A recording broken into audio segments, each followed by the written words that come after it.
Raggedy Ann, a doll that's been a household name since the early 1900s and has even been inducted into the National Toy Hall of Fame. However, there was one Raggedy Ann doll that had sinister intentions. This doll would become known to be the infamous Annabelle. You may have seen the movie Annabelle, and that was inspired by the real Annabelle that now sits in a special case at the Warren's Occult Museum in Connecticut. Lorraine and Ed Warren were the paranormal investigators that came to assist two nurses that had come in contact with this doll. This may be real or it may be fake. Regardless, let's sit and talk about this campfire ghost story that is Annabelle. Hello everyone and welcome back to my channel. If you are new here, hi, my name is Monica. I like to post anti-MLM, so anti-multi-level marketing, life, and some true crime content here on this channel. So if any of that interests you, make sure to hit that subscribe button. I would love for you to stick around. In today's video, I am bringing you the third installment of my Spooktober True Crime Series. This one isn't really true crime, it's more of a ghost story. And with it being a ghost story, I do have to say that this is all allegedly. There's a lot of paranormal activity in this particular case, I guess you can say. And there have been multiple different articles where I found that they followed the same general story, but certain things were changed a little bit. So of course, just do your own research on this one. And with that being said, I'm just going to say that we're going to pretend like we're all sitting around a campfire roasting marshmallows and telling ghost stories, because I do think that some of the things about this video or this topic, it has turned into a little bit of a game of telephone. So we will be talking about the real Annabelle today. But before we get into that, huge shout out to MK for becoming a channel member and Gen Z for becoming a patron. Thank you so much. It is so greatly appreciated. And of course, as usual, thank you to everyone who watches me for free and just comes here to support my videos and everything like that. But of course, disclaimer, this video is just for entertainment purposes only. If you're anything like me, you've probably seen most, if not all, of the Conjuring universe. And Annabelle is based on a true story where Ed and Lorraine Warren helped to keep her sinister ways at bay. They put her in their museum, which was in their basement, and it's the Warren's Occult Museum. To be completely honest, I don't know if I would have a museum in my basement that has all of these different artifacts in it, but we will get into that a little bit later. There was one major difference between the movie and the real life story, besides the storyline being definitely very, very, very different. There was no one that gave their wife a doll just randomly, so that's something that is a really big difference. But another really ginormous difference is that the doll was not this puppet-esque looking doll. It was actually a Raggedy Ann doll. With that being said, let's get into this video. Because the original Annabelle was a Raggedy Ann doll, I wanted to kind of go over the history of Raggedy Ann just a little bit. So if you're not interested in this portion, I'll put a timestamp up somewhere on the screen where I start talking about Annabelle. Let's rewind all the way back to the early 1900s, because that's where the story of Raggedy Ann starts. The Raggedy Ann doll and books were created by a man named Johnny Gruelle. However, the details of how Raggedy Ann came about isn't 100% known. There have been a few different stories, so of course this is all allegedly. The one story that has been repeated quite a number of times is that the idea for Raggedy Ann started with Johnny's daughter Marcella. Marcella allegedly went into her grandmother's attic, and this was in Indianapolis, and found a doll that was made out of cloth that didn't have a face on it. So Johnny decided to give the doll a face. I'm not going to lie, when I was reading this, it reminded me of when I was watching The Haunting of Bly Manor recently on Netflix. Let me know if you guys have watched that, and let me know what you thought of it in the comment section below. But that has nothing to do with this video. It's just that's what I reminded myself of.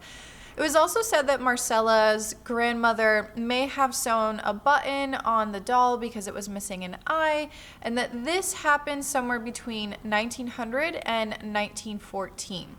However, another story states that Johnny's wife Myrtle said her husband was the one who went into the attic to find some kind of homemade rag doll that was originally made for Johnny's sister. With this story, it said that they held onto the doll until Marcella was born. Apparently, Johnny got the ideas for future stories for the books for Raggedy Ann from his daughter and how she would play with this doll. Some have said that Johnny created this doll kind of like in memory or as a tribute to his daughter because she had sadly passed away at the age of 13 due to an infected vaccination. But they did find that around the time that she got sick, which was, I believe it was earlier in May of the very same year, that's when there was a US patent for what would eventually become the Raggedy Ann doll. The final approval for this patent was received on September 7th of 1915, which was the same month that Marcella had sadly passed away. Allegedly, some anti-vax people have used Raggedy Ann almost like the poster child or the symbol for their anti-vax movement, whatever you want to call it. But there's kind of like this gray area because they're using it because Marcella died from a vaccination, but they're not looking at it, and it's not that she passed away from the vaccine itself, it's she passed away from an infection. So that's why if you ever see anti-vax people using Raggedy Ann, this is kind of where the idea for it started. The way that Johnny Gruelle came up with the name for Raggedy Ann was a combination of words from two different poems that were by James Whitcomb Riley.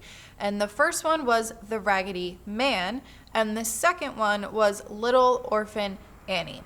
In 1935, Johnny Gruelle would file a lawsuit against a woman by the name of Molly Goldman because her company, Molly S. Doll Outfitters, was manufacturing, I guess you could say, replicas of the Raggedy Ann and Raggedy Andy dolls, because at this point he had Raggedy Ann and Raggedy Andy.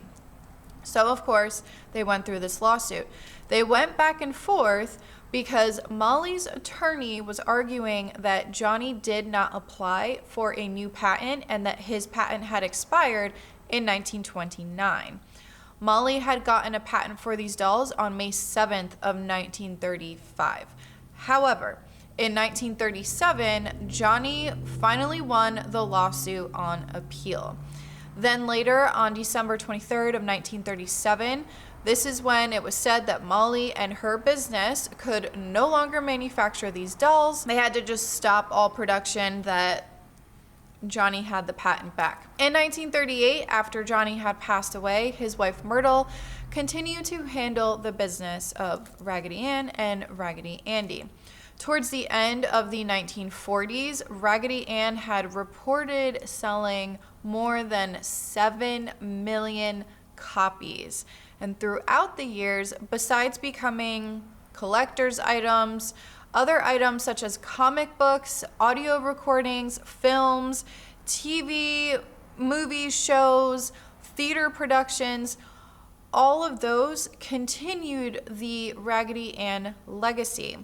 So much so that on May 27th of 2002, the Raggedy Ann doll was recognized in the National Toy Hall of Fame in Rochester, New York, and Raggedy Andy would be recognized as well in this same Toy Hall of Fame on November 8th of 2007. So of course, as I already stated, Raggedy Ann became somewhat of a collectible. And I mean, I even had one when I was little, but there was one Raggedy Ann doll in particular that had sinister intentions. And this is where we're going to start talking about Annabelle. The story starts with a 28-year-old nurse by the name of Donna, and this is in 1970 in Hartford, Connecticut.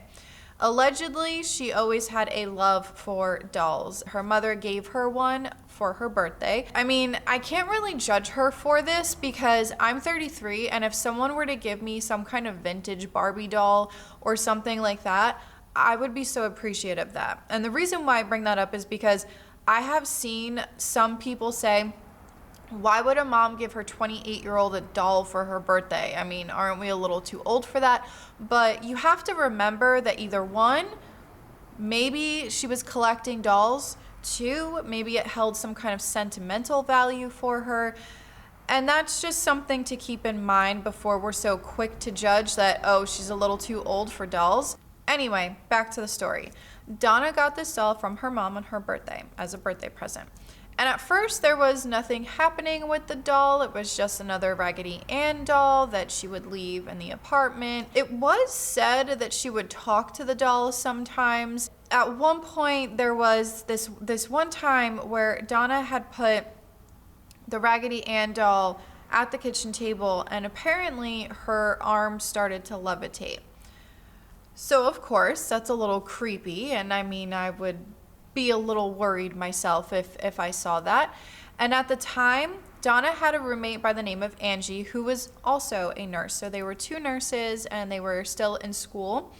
So the two women said that they even saw that at one point Annabelle had blood on her hands. Because of course, no one ever tested this. It's just there was some kind of red liquid on her fluff hands, whatever you want to call them. So both Donna and Angie decided they needed to talk to a medium about what was happening here, because something just wasn't right. And the medium said that there was a spirit by the name of Annabelle Higgins, who was about 6 or 7 years old, that was killed outside their apartment complex. One story said that she was killed outside the apartment complex because of a car accident, but then there was another story that I found that said she just died on the field where the apartment complex now stood in 1970, the year 1970. So I'm not sure which story is accurate, but those are the two stories that I saw. Apparently, the spirit had asked the medium if she could ask Donna and Angie if this spirit could stay. So of course, the two women agreed because they felt bad for Annabelle. They just felt bad because this is a little girl who she just wants to hang out with people. So they agreed. They invited this spirit into their home to stay with them. Bad idea. Weird things started to happen with Annabelle. Donna started noticing that when she would come home from working her shift, the doll was in a position that she had not been left in before. So she would leave her on the bed or she would leave her on the couch, and somehow the doll would end up in a completely different spot in the home. So that was a little strange. She would also find the doll with her arms crossed or even fallen over on her side. Then there comes a day where Donna comes home to find parchment paper on the floor with the writing of, I guess you could say it was in the handwriting of a child with red crayon. And the portion to remember about this is that the two women, Donna and Angie, they didn't have parchment paper in the home and they didn't have red crayons in the home. So this is why this was very, very strange. The notes said things like, help me, help us. I believe the one said help Lou, which we'll get into Lou in just a few minutes. So the two women thought maybe the person that was in charge of the apartment complex was playing tricks on them. Maybe he was coming into their apartment while they were out and just kind of messing with them, just playing pranks on them. This is when the two of them decided that they were going to kind of have booby traps, I guess you could say, throughout the apartment to kind of catch someone in the act. So it was said that they put tape underneath the door, along with doing some other things within the apartment to just, like I said, be able to catch them in the act. When they would come home, none of these booby traps nothing happened to them. It was as if everything was left the way that they left it when they went to work. Annabelle was in a completely different spot in this apartment. Of course, they were a little creeped out, but they didn't really get concerned until a man, their friend by the name of Lou, said that he was sleeping on the couch and had some kind of a nightmare saying that Annabelle had been crawling up his leg and started to strangle him to death. Then Lou took the doll and threw it across the room and said that it was just a Raggedy Ann doll and it couldn't hurt him. Allegedly, after he did this, he somehow got some kind of scratches or wounds on his body. It's been said that Donna and her roommate were there to see this happen. However, there is another story that I read as well. That story was that Lou was in a paralysis type of state. During this, Annabelle had crawled up his leg and strangled him to the point where he just passed out. Then he woke up and realized that he had been strangled to the point of passing out. Then he would tell Donna that they needed to get rid of Annabelle. So one day when Donna wasn't home, Lou was with Angie looking at some kind of a map when they heard some kind of commotion coming from Donna's room. That's when Lou decided to go and investigate all of this commotion, thinking maybe someone was in her room that shouldn't have been there. That's when he went into the room and realized that he felt like someone else was in the room, but he could not see anybody. This is when all of a sudden 7 scratches, as if an animal scratched him, appeared on his body, and they disappeared within half of the day. So this is why I was trying to say before that there's different stories out there, there's different stories being told, but they kind of follow the same general story where something happened where Lou realized that this is it, we need to get rid of this doll. Regardless, all of them decided that this doll did not have a 6-year-old spirit attached to it or inside the doll. This was something malicious. This was something evil, maybe even possibly some kind of demonic, inhuman spirit or being, whatever you want to call it. That's when they decided to call a priest by the name of Father Hegan. Father Hegan said that he was going to call someone of a higher authority, which was Father Cook. And when they got to Father Cook, he said that he was going to talk to Ed and Lorraine Warren because they are very invested in paranormal investigation, that they would be able to help in this situation. This is a part where we're going to talk a little bit about Ed and Lorraine Warren. This is just a brief overview because I could probably make an entire video just on Ed and Lorraine. But if you've watched any of the movies like The Conjuring and Annabelle, anything like that, you already know of Ed and Lorraine Warren. But if you don't, we're going to go over them. There are some people that are very skeptical of Lorraine and Ed, and they don't believe them. They think that their museum is just a bunch of Halloween knick-knack type things. However, there are very many people who do believe in their work.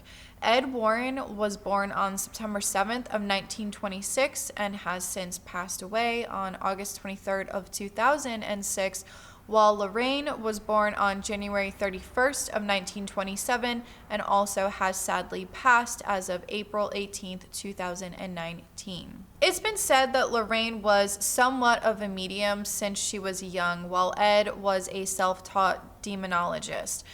When Lorraine was about 7 or 8 years old, she started seeing auras around people and lights around people.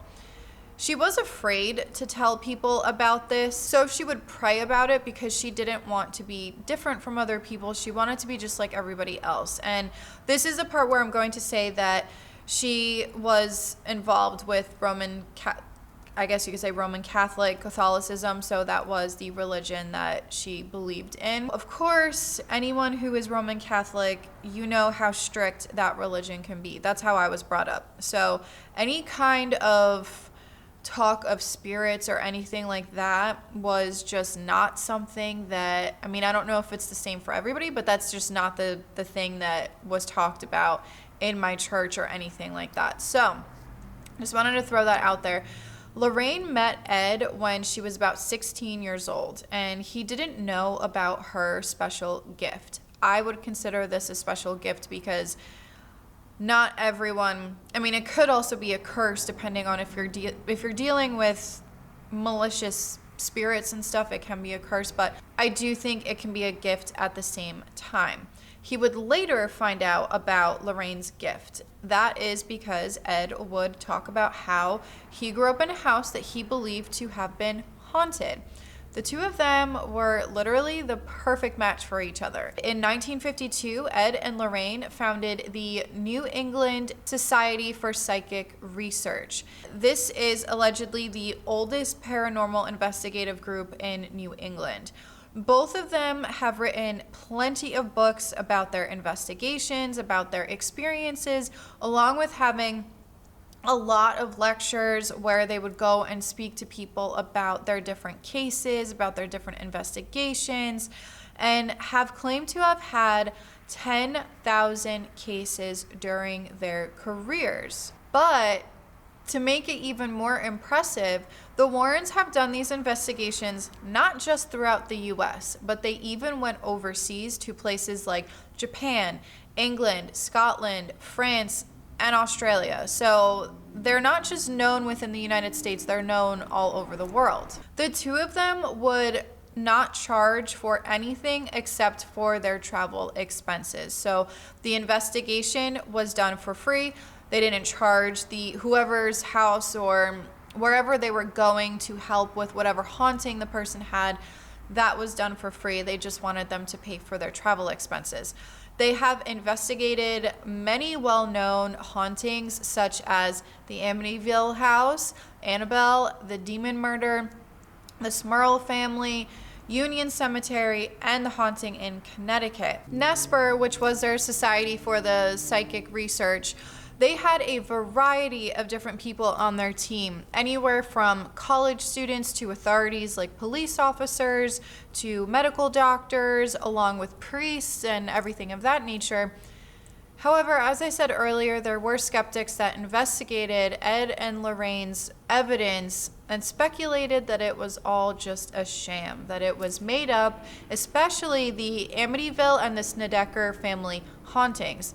I was watching a video where they talked about how because a bunch of people have speculated, people started saying that they were doing this for money. A lot of the things that they did were over exaggerated. There was an author that came out. I'll leave that video link below, but there was an author that came out and said something about what he was told to write in a book, along with some people saying that the items that they had in their museum, some of them were just nonsense. Other people said they were fraudulent. They weren't real artifacts because they didn't even line up with a story or whatever you want to call it at that point. Even with all of this skepticism and speculation, there's always been one thing that a lot of people have said, that Lorraine Warren was an amazing person. She was a kind person who cared very, very deeply about almost everyone, if not everyone, that she came in contact with. There were times where they were at lectures, everyone was leaving except Lorraine wanted to talk to every single person that asked her for help. She didn't want to leave that lecture until every single person's answer or question was answered. Another thing as well is there were times, and this is what her son-in-law said in a video, there were times where he would come over in the morning and she would be so tired. He would ask her, "Why are you so tired?" And she would say that she got some random phone call in the middle of the night, whether it be here in the US or overseas, of someone having some kind of a problem, and she just wanted to talk to them until it was either over or until she could help somehow. She was just a person that was just so kind and just really truly wanted to help people. I even have a friend that got to meet Lorraine when she was still alive. She said that Lorraine was an absolute angel and that she was just such a light in this world and she was just an incredible person altogether. So you guys can form your own opinion. If you do want me to do an entire video on just Ed and Lorraine Warren, I can. Ed and Lorraine went to the home of these two women and of course Lou and everything like that. So they decided to go to this house. After they were with the doll, they said that the doll didn't belong in that apartment and that they were going to take it to their museum and keep it there for safekeeping. They stated that the doll itself was not possessed, but it was being manipulated by some kind of malevolent presence, an inhumane presence. And the spirit wasn't wanting to stay attached to the doll, but it was looking to possess a human being. It's been said that probably if they didn't talk to Ed and Lorraine, and if they let this go on for a couple more or several more weeks, that it could have been a little bit worse than it was with just the doll having an attachment to it. Ed and Lorraine decided that they were going to avoid the highway because Ed was a little concerned that something might happen with Annabelle in the car. There was a point in time where allegedly Ed somehow lost control of his car and his brakes somehow failed. After Ed had lost control of the vehicle, that's when he took out some blessed holy water and put it on Annabelle. According to Ed, after this happened, they were able to make it home safely. They didn't have a case for Annabelle at this point in time. So when you see pictures of her now, she's in a case, but at this point they didn't have one. So what Ed did was he put her in a chair and just roped it off, saying to not touch this particular doll. Well, there was a priest who decided he wanted to come over. He wanted to chat a little bit with Lorraine and Ed. The story says that he had just gotten a new car, so he wanted them to see his car and he just wanted to hang out for lunch or something along those lines. That's when the priest asked Ed if he could see Annabelle. When the priest saw Annabelle, he, for whatever reason, allegedly grabbed the doll and threw her across the room and said, "God is more powerful than any demon." The priest would be on his way back, and of course, after this happened, Ed told him, "You probably shouldn't have done that. That is a dangerous doll." The priest, like I said, decided to leave and he went home. On his way home, he lost control of his car. The car was totaled, but thankfully he was not killed. He was injured, but he wasn't killed. And a week later, he had called Ed and Lorraine and told them that he wishes that he would have never touched the doll. Then there's another story where there was a couple who came to see Annabelle. According to this very same story, it was a girlfriend and a boyfriend. The boyfriend decided that he was going to start mocking Annabelle, especially after he found out what Annabelle had done to Lou. So he decided he was going to mock her and be disrespectful towards her and start banging on the case and everything. So Ed told him to leave. He said, "I told you not to touch anything. I told you not to be disrespectful. You need to leave." Unfortunately, the young boyfriend would never make it home, but his girlfriend would. When they left the Warren Occult Museum, they got on his motorcycle. The girlfriend lived to tell the tale that they were making fun of Annabelle and the doll, and that's when somehow the boyfriend lost control of his motorcycle and they went into a tree head on. Apparently, the boyfriend had been killed instantly while, like I said, she was able to survive. So, of course, a lot of people are thinking, okay, well, if you disrespect the doll or if you talk down to her or if you bang on her case, there's going to be some things that happen. Speaking of the case, currently Annabelle is in a case, and the original sign that says "Warning, positively do not open" is in the case. The case is handmade, and this was because they decided that if they ever have to transport Annabelle, they could do it safely. The stain on the case is made with blessed holy water. There are 3 crosses on the case. Saint Michael, the archangel, is on each side of the case as well, and behind the felt that's inside where Annabelle sits right in front of, they have prayers behind that felt.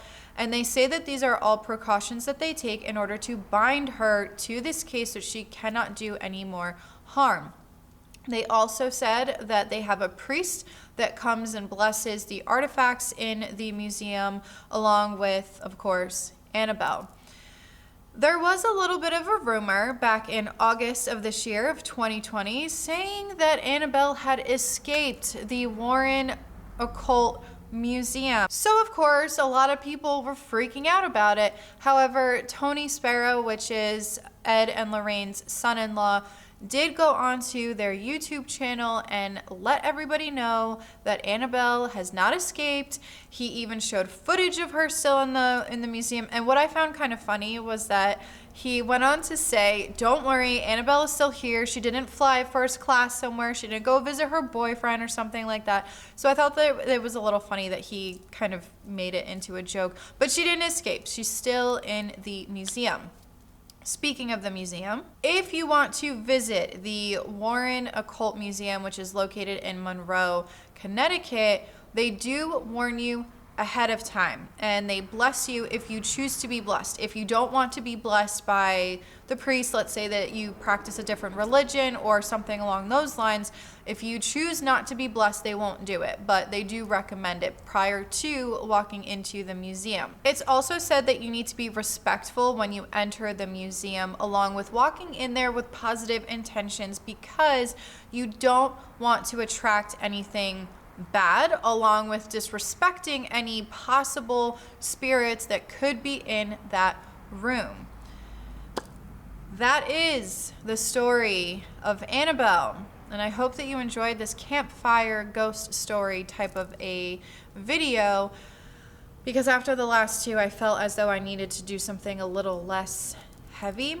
And I'm going to talk about my final thoughts on the story about Annabelle. And I know that some people say that it's fake. And while, of course, as someone who always wants to see evidence, the fact that some people have been able to debunk the evidence kind of makes me a little bit more cynical to this. But on the other hand, as someone myself who has had their own experience with a doll, I can't help but believe that this is true, even in the slightest bit. And I do believe that there is something to be said about the paranormal. I do believe that there is something else out there, whether it be spirits, whether it be demons, or whatever. I do believe that there is something else out there, because I don't think that it's just humans. There's no way that it's just our species, I guess you could say, because there are a lot of times where things happen to people that are really truly unexplainable. There have been plenty of things that have happened in my life that are unexplainable, and just like some skeptics out there might say something about this, but even I don't have evidence of that. So that's why I say that as cynical as I want to be about all of this, and as much as I want to see evidence of all of this, I do know that sometimes it's unexplainable, and you can't catch the evidence on camera or on a recording, or yeah, I do believe in the paranormal. And if you're going to think I'm crazy for saying that, that's totally fine, to each their own. Like I said, I've had my own unexplainable experiences in my life, one of which included a doll that, trust me when I say, a lot of bad and dangerous things happened after that doll came into my life. But what do you guys think? Do you guys think that it's a bunch of bull? Do you think that there is something to be said about this? What are your thoughts about Ed and Lorraine? Because like I said, a lot of people have speculated on whether or not they were really truly doing this not just to over exaggerate and make money out of it, but even the people who did say, oh, well, they're just making money off of this stuff and blah, blah, blah, blah, blah. Even if you think about it though, they made this their life. They made this their legacy, their life work. I would hope that they would somehow get paid for it, because traveling overseas and spending your time investigating paranormal activity, I mean, money doesn't fall off of trees. So if they were getting compensated for this, I don't see a problem with them getting compensated for it. Now, on the other hand, if they did over exaggerate a lot of things to just make money off of this and kind of scam people, then I do see a problem with that. But if they're just making money from this because they enjoyed doing this, they enjoyed helping people, and I mean, this was their job. This is what they did 24/7. And a lot of times Lorraine talked to people for free. She just talked to them because she wanted to help them. So even with the people out there that are saying, oh, well, they still made money off of it, blah, blah, blah. I mean, would you want to work for free? Would you want to just think about it? Let's say you have a 9-to-5. Let's say you have a business of your own. Do you want to not get paid for that? Think about it for a second. But honestly, whether Annabelle is a real story or a fake story, I'm just going to tell y'all, I am not about to mess with her. I do not want to find out what she is possibly allegedly capable of. I don't want to mess with it. I don't want to mess with the unknown. That's how I am.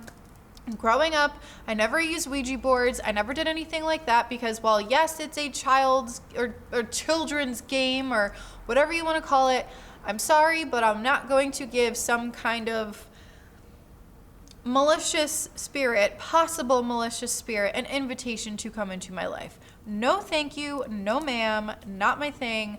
But anyway, I know that I've rambled, so if you have watched up to here, let me know what your thoughts, opinions, comments are below, whether you disagree with me completely and you don't think that spirits exist or that anything paranormal exists, or if you do believe in it. Or do you have your own ghost story? Do you have your own haunting that you'd like to share in the comment section below? Leave that all in there. And I will see you guys next time. This is Monica reporting to you live from a highway. Bye.